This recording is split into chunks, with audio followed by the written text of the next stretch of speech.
Hide your kids, those dastardly undemocratic Reds are coming again. The front page of one Murdoch outlet today carries wild reports of moderates forced out by hard left in Labour purge.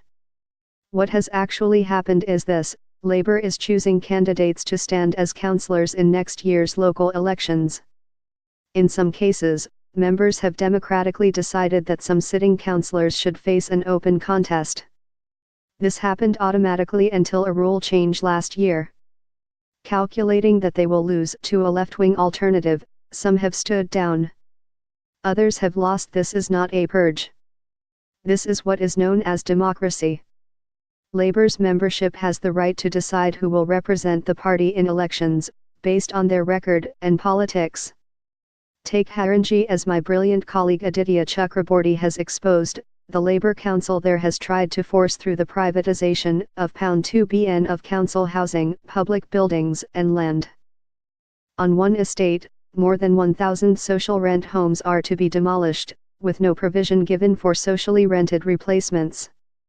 You will be shocked to discover that this has not gone down well with Labour activists, or the local community. The plans have been opposed by both of Haringey's Labour parties, both of the MPs, and local trade unions.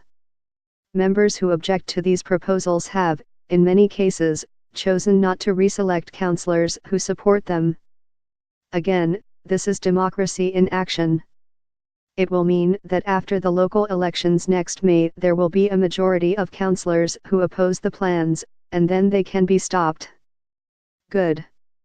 Before the Corbyn surge, many Labour parties were hollowed-out husks, the playthings of ambitious hacks, lacking roots in their local communities. Council candidates were selected at poorly attended meetings, yes, often because of stitch UPS. In the last 2 years, Labour has blossomed into one of the biggest parties in the Western world. In Hornsey and Wood Green, one half of Haringey, 1 in 14 voters are now members of the Labour Party. Many of these members are full of inspiration and optimism. They want to replace our bankrupt social order, not tinker with it, and expect their representatives to be accountable to them and their values. And so, in Manchester and Haringey and elsewhere, members have decided that some existing candidates should be replaced. Any candidate who loses an election has the right to feel disappointed, hurt even. They may well have done things in office that they are rightfully proud of. But construing democratic, grassroots internal elections as an authoritarian purge is a grave disservice to the truth.